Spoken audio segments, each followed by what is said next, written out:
From PBS NewsHour Student Reporting Labs and WETA Wellbeings, this is On Our Minds with Noah and Zion, a podcast about teenagers and mental health, because life is hard. Really hard. And hearing stories about what other teens are going through and how they're getting better, it helps.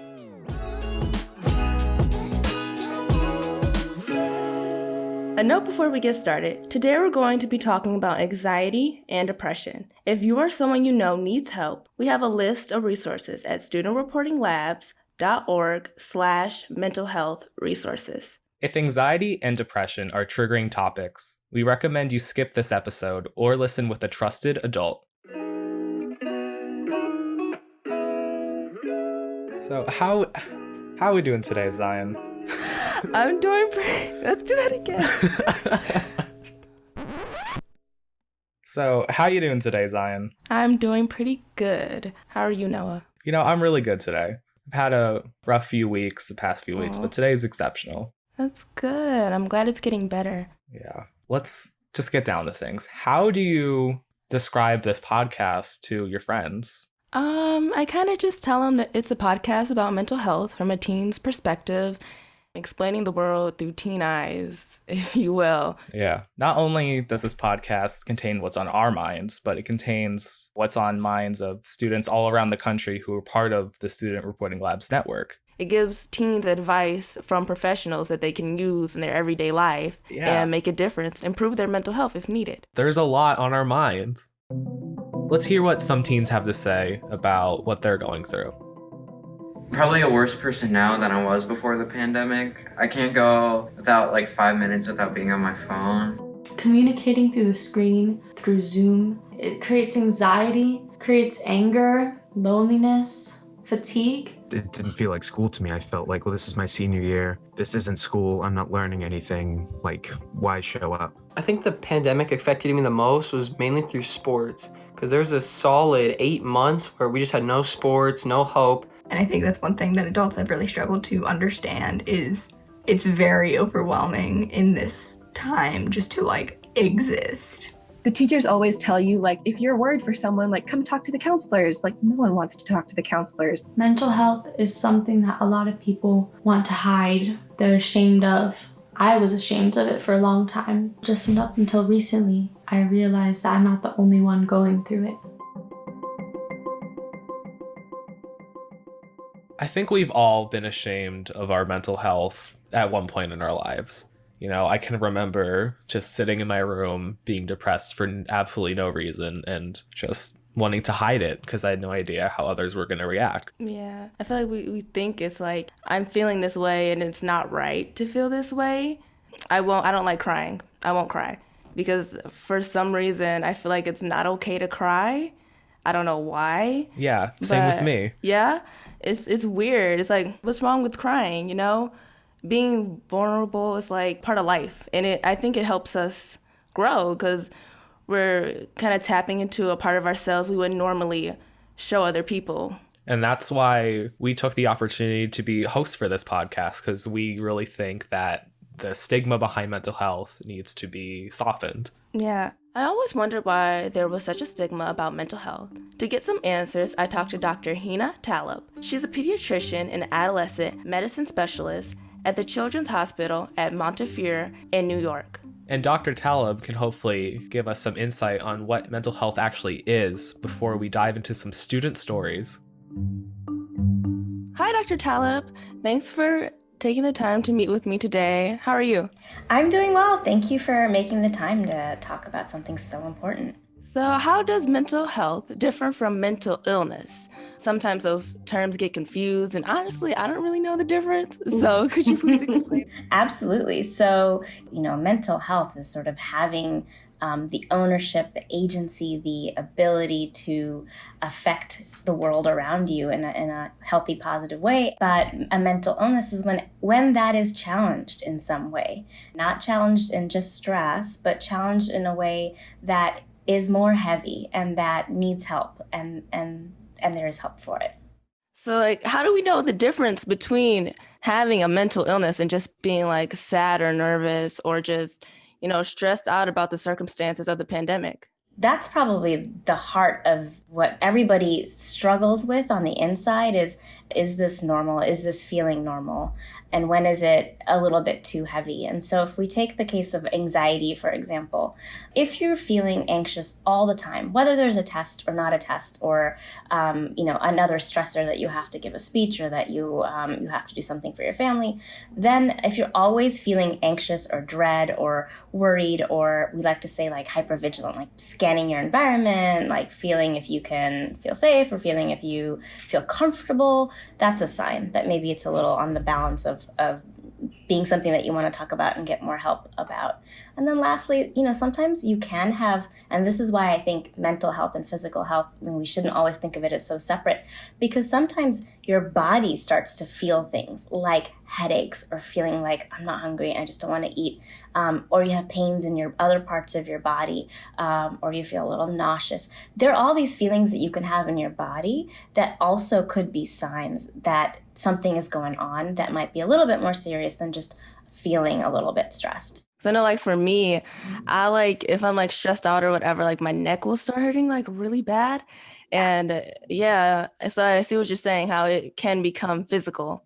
That is actually sometimes the first sign, is that you have these headaches or your eyeballs hurt, or, for me too, it's right here, it's in my neck, and my neck hurts, and my teeth. These little signs, it's nice because your body's actually telling you that, hey, there might be something more going on. That's good to know. That was really informative, and I'm glad I know that now. I feel much better. So how do we know if or when to reach out for help, like to our doctors or parents or counselors? Like, when is it time? Yeah, I think if you are already asking yourself that question, it's time. Even if you don't have, a diagnosable mental health condition, everybody benefits from talking about hard times and learning skills to get through hard times. Why do you think mental health and mental illnesses are so stigmatized? The reason why mental health can be stigmatized is because when you're a teen and your body's changing, your whole world is changing, you want to just sort of be normal, quote unquote, and fit in, and you don't really want to draw attention to yourself. There's also cultural reasons and societal reasons. People do discriminate against folks who have conditions, mental health, physical disabilities. There are taboos. Some people feel, hey, it's catchy if you talk about it too much. People feel embarrassed sometimes. People feel like it's their fault, and that plays into shame a little bit. And so there's all these complicated reasons why teens, and then I was just now talking about families, like how the families may also feel the stigma. And because of that, it keeps things under wraps. I think we, as like a society and like as family, we should talk about mental health, because if you don't talk about it, it's never going to get solved. Yeah, we talk about brushing our teeth. Finally, we're talking more about periods. We are getting better and better about talking about sexuality. But you know what? We really, in the same breath, the same time, with the same effort, with the same gusto, need to also talk about mental health. Thanks, Dr. Tala. We're going to come back to you at the end of the episode for some final thoughts and resources that everyone can use right away to take care of their mental health.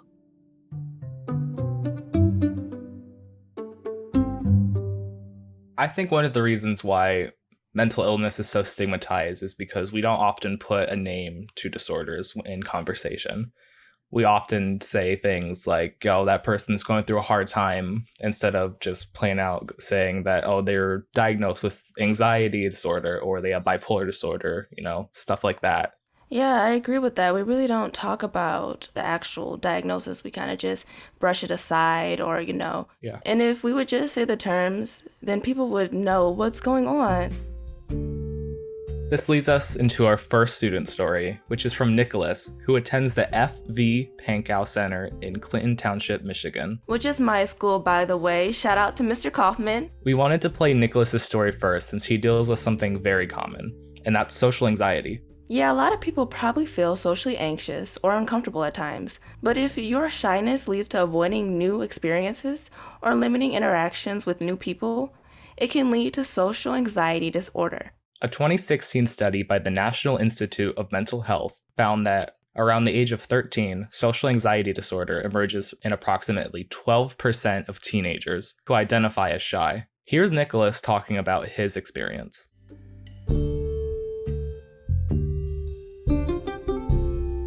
Social anxiety when I was a kid was definitely a big thing that happened to me, especially like in elementary school, because there's always those people that are over you and bigger than you. And it was easier to pick on me, which really made me fall into this anxious, emotional space. I'd feel anxious whenever I was outside of my house, you know? Like as soon as I start seeing people that I don't know, my heartbeat starts getting up.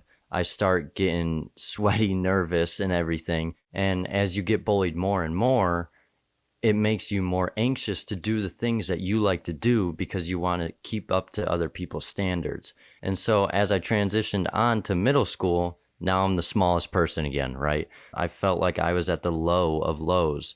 I thought the only way to deal with people was to just completely cut them out of my life. At that point, I was having no social interaction with anybody, like literally anybody. As soon as I hit 10th grade in high school, I realized what was I doing with my life? Like, how is this isolation phase going to help me? I've been in this isolation phase for 4 years now. I didn't talk to anybody. I was the quiet kid in school, and I realized that I had to switch that and I had to make a change. I got invited to a pool party on the first day of summer vacation, and I really did not want to go, but I decided what would be best for me was to go and push me outside of my comfort zone. And I went, and I had a bunch of fun, and it made me realize this is what I could be doing instead of killing my mental health and sitting inside on my phone all day. It definitely made me realize that, okay, this is something that I got to get over. So what better way to do it than just go all out? I would try to hang out with everybody I knew. I would try to make new friends. My other friends that I have now have gone through social anxiety. It was nice to have people there that knew what I was going through. I'm not gonna lie, I still feel anxious, but social interaction has really helped. And it just brought me back to reality, and I feel like reality is a great place to be at.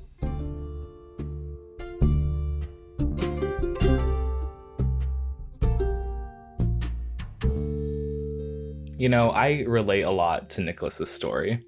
I understand how he felt, you know, just whenever you see someone, you just get that wave of anxiety and there's nothing you can really do about it. Yeah, or being like really attached to a friend because you think they're gonna leave you or something like that, and it causes anxiety because you don't really know if they're gonna like you or not. Yeah, and I get anxiety a lot when I'm like traveling to see family because you never know like what mood everyone's gonna be in. Usually it's a good mood, but like you never know. Anxiety comes in so many different shapes and sizes, and I don't think people really think of it like that. Yeah, and everyone experiences what we call occasional anxiety. And then we have things like anxiety disorders, which those family problems can cause. So there's generalized anxiety, there's phobia-related anxiety, and there's panic disorders, among many, many more anxiety disorders. Our next story is from Ariana. She goes to McCallum High School in Austin, Texas, and her story is about what it's like to have a panic attack. For as long as I can remember, I've always had a fear of water. I do not know how to swim, and when I was 4, I can recall almost drowning. I was trusting an older friend of mine who knew how to swim. She held my hand and said everything would be okay as long as I did not let her hand go. She went further and further into the deep end, and I remember starting to sink to the bottom of the pool. My dad had to jump in and save me. Fast forward to the summer of 2019, when my friends and I went camping to celebrate the end of our summer job at Inks Lake. It was a leadership camp, so when they asked for volunteers to get the kayaks on the water, I was the first one to help. While we were putting on our life jackets, I was nervous, but I trusted Dylan to be my partner since he knew how to swim. Everything was calm when I went out on the water, until our instructor let us get out of the kayak to swim around. I stayed in the kayak while Dylan would occasionally get out. I was hoping that Dylan wouldn't rock the kayak too much. But then, while Dylan was trying to get back on, the wind was too strong and the kayak flipped. With the kayak, I flipped too.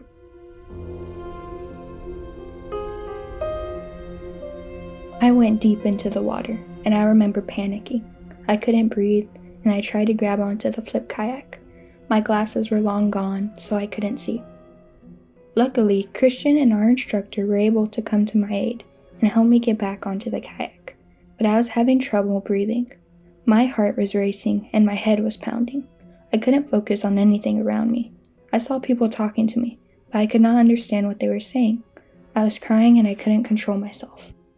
I came face to face with my supervisor, retired Officer Oatman. He looked at me straight in the eyes and said, "Breathe, Ariana, breathe. You are safe now. It is okay. You are okay." I slowly started to breathe more normally, and he led me to a picnic table where we sat across from each other. He gave me tips on how to breathe better. He also helped me by describing a method called grounding, by looking around and naming 5 things you can see, 4 things you can touch, 3 things you can hear, 2 things you can smell, and lastly, 1 thing you can taste. I also learned that there is a game that you can play with your hands to calm yourself. You start by using your pointer finger. With your left hand, you try to make an imaginary triangle, while with your right hand, you try to make a circle. After 10 seconds, you switch. It is very calming and helps ease the anxiety you are feeling. These methods help me out with dealing with my emotions. I finally was able to call my mom, and she helped make sure that I was okay. She offered to come to pick me up, but I was confident that with the help of my friends and the other adults, I would be able to stay for the rest of the time. Although I lost my glasses, I felt as though my eyes were seeing who my real friends were. I still had a headache for the rest of the day, but it was bearable. My friends Brian and EJ tried to find my glasses, but to no avail. We had a circle where we shared our emotions, and it felt safer for me to share since they were so supportive during my most vulnerable time. It is essential to reach out for help when you most need it, even when society tells you that having problems is weak. But we can all play our part to show that mental health is just as important as anything else. If you are experiencing anxiety, try the grounding method Officer Oatman taught me, and the deep breathing exercises. And most of all, ask for help. We need each other.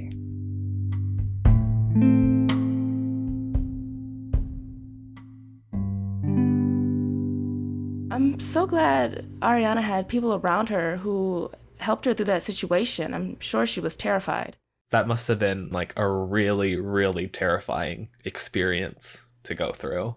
What I realized is that just like breathing really slowly and for a long period of time can really help when you're going through a panic attack or having anxiety or anything like that. Yeah, it's really awful how society sees like people who have fears as weak, because even like the most popular and like biggest people you know have fears. So up next, we have special guest, former Student Reporting Lab's reporter, Jaylah Moore-Ross, who had a conversation with a celebrity who was very open about their mental health. Hello, everyone. I'm Jaylah. And Jaylah, tell us who you interviewed. Yeah, so I got to talk to Asia Jackson. She's an actress who you may have seen on The Young and the Restless or Modern Family. And we had a conversation about Asia's experience having depression and generalized anxiety disorder. Wow. So you just called Asia up like that and got to interview her? Yeah, we emailed her agent and he put us in contact with her. And I was super excited to talk to someone who could understand what I was going through. She's doing a lot better now. And also she was just really cool to talk to. So we should just play it. This conversation has been edited for length, but you can watch Jaylah's full conversation with Asia on the Student Reporting Lab's YouTube channel. Hey Asia, I'm Jaylah Moore-Ross. I'm a production assistant with Student Reporting Labs, and I am so excited to talk to you today. Yeah, I'm super excited. Thank you so much for having me. Your video that you posted in October on your YouTube channel about being on antidepressants really helped me to better understand anxiety and help me with getting treatment for my own anxiety. Before, it was hard to take that step because, like you said in your video, you didn't really think that you qualified, and neither did I. When I was creating that video, I was super scared to upload it because I was like, oh, what are people going to think? This is such a stigmatized issue. What if the comments are going to be really bad? But I knew that you know, just me speaking authentically about my own experience, it might help someone else. So ultimately I just did it. So thank you for that. And so to get started, tell me about the time when you first started feeling like maybe you're struggling with depression and anxiety, and kind of like what that was like for you. I think my anxiety actually started from when I was around high school. I just don't think that I knew it yet. I have something called generalized anxiety disorder, meaning that I experience anxiety that's not necessarily triggered by anything. Like I just have it all the time. And I like to call 2018 the worst year of my life, because that was when my depression like really spiraled, and it spiraled very, very quickly. To paint a picture for like our audience and like the young people that honestly might not even know if they're going through anxiety or going through depression, or what does it feel like for you? Depression felt like I was drowning. I was underwater and I couldn't ever reach the surface. Like you try so hard to get there, like you keep swimming, you swim, you see the surface, but you just can never get there. And then eventually you just get exhausted of trying to get to the surface, because you're like, well, I've tried so hard to get there and I never got there. So you kind of just give up and you just float there. And in terms of like anxiety, what that felt like was I would wake up in the morning and my heart would start beating really, really fast. And I would feel like something really bad is going to happen, even though there's nothing in reality that would suggest that anything bad is going to happen. And I just feel that way the entire day until I go to sleep. And then the cycle starts all over again. So I'm very happy to be on my medication, because I just don't feel like that anymore. Now that you are on medication, like how is it for you now? I can't believe how much stigma we have around medications. Like it has literally changed my life. It has saved my life. You know, I'm able to be more productive, not only with my work, but productive in terms of like, you know, just taking care of myself. Everything in my life has improved. And I can't believe it started because of this one little small white pill that, you know, we have created this stigma against that has prevented a lot of people from seeking help. And like, we deserve to have full lives. Like no one deserves to be miserable like that. You know what I mean? So yeah. Right. I love that. And for a lot of people, it's hard to get help because it's like that means there's something wrong with you. Mm-hmm. And so that could be a scary thing. There's this Korean drama on Netflix called It's Okay to Not Be Okay. And I love that show. And I love the title of the show because ultimately, like, it is okay to not be okay. You know, there's a stigma around not being normal to the point where you don't go to the doctor because it's like, well, I'm normal. Like, you know, I don't have to go to the doctor because like, I'm okay. Everything's good. And we all know that we're lying to ourselves when we say that. Right. So my mom has been on medications for years, and she was really the one who was like, you know, you should really look into going on medication. A lot of people, especially young people, don't have that kind of support from their parents. In fact, their parents might be telling them something completely different than what my parents did. So, you know, I kind of just wanted to create that video to tell people like, it's okay to not be okay. It's okay to seek help if you need to. And that is 100% what your video did for me. It's crazy that I'm even talking to you right now, but what things do you wish that you knew as a teenager? I wish I knew that sometimes you're just wired differently. I'm about to cry, but like, it does get better.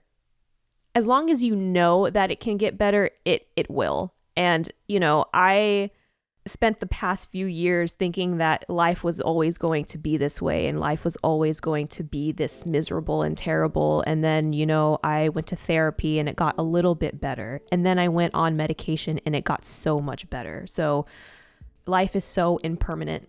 Life is not always going to be the same. I feel like that was meant for me. I love it. Thank you so much. I literally thank you from the bottom of my heart.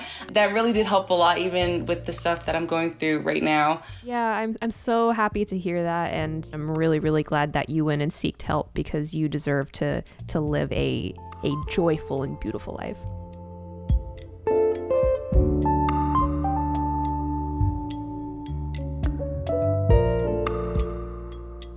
It's so cool to know that there is someone out there who has such a desirable lifestyle, but is also going through, the same things that we're going through. Like, I suffer from anxiety, and she really hit the point of the entrapment you like feel when you're caught up in all these feelings.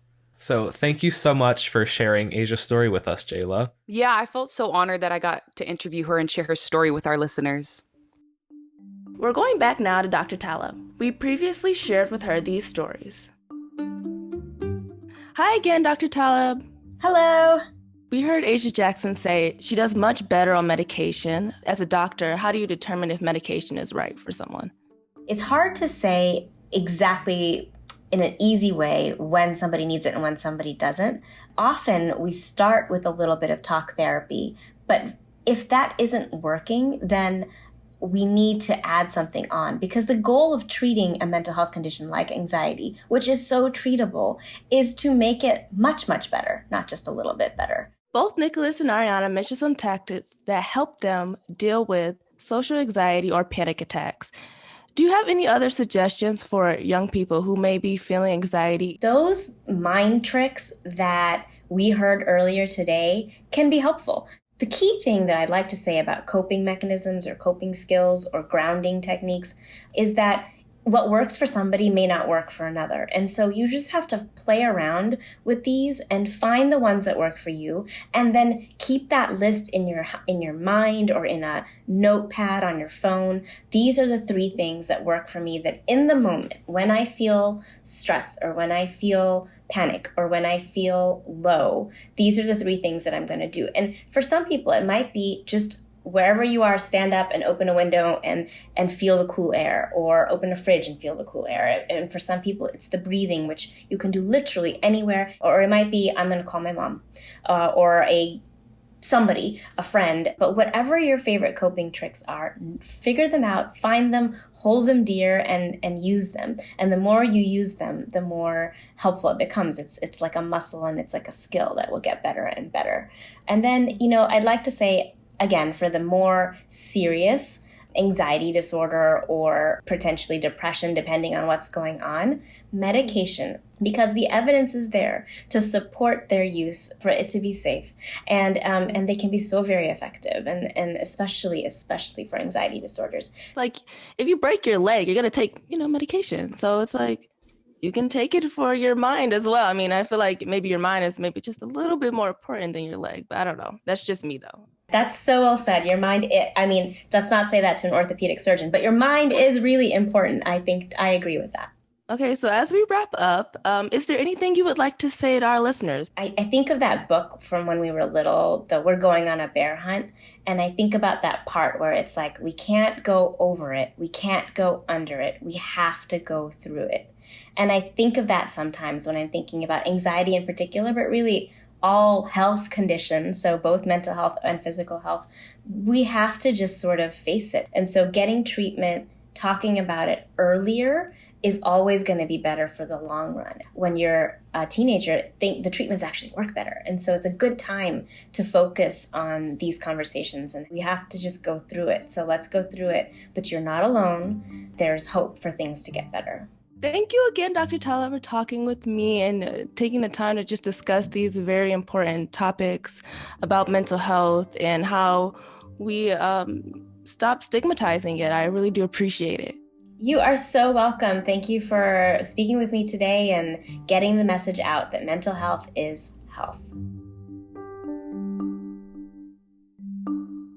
What's on your mind? What's on my mind? Actually, I was supposed to have a math test today. Like most of my class is taking it today, but that wasn't working for me. So I asked the teacher if I could take it on Monday, and I don't think I'm going to be prepared for it, honestly. Math is hard. School in general is just a really big thing with mental health. And next week, we're going to share a lot of stories about it. Yeah, we'll be talking about why we're so tired all the time. I know. And all the different things, right? I'm so tired. And all the different things that affect our mental health relating to school. Be sure to listen in next week. It's going to be awesome. To hear more of what's on our minds. They're good.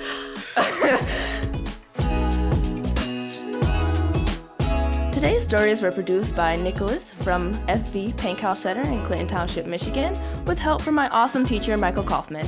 As well as Ariana from McCallum High School in Austin, Texas, with help from Connected Educator David Winters. And Jaylah Moore-Ross, production assistant with Student Reporting Labs. Many thanks to Dr. Hina Talib for lending us her time. This episode was produced by Student Reporting Labs youth media producer Briget Ganske, production assistant from Mercedes Ezeji, Executive producer Leah Clapman, SRL Senior Director Elise Estrada, and help from the rest of the Student Reporting Lab staff. And music by Blue Dot Sessions. Once again, if you or someone you know needs help, we have a list of resources at studentreportinglabs.org/mental health resources. And tell your friends about us. Spread the word. The more people who know about mental health, the better.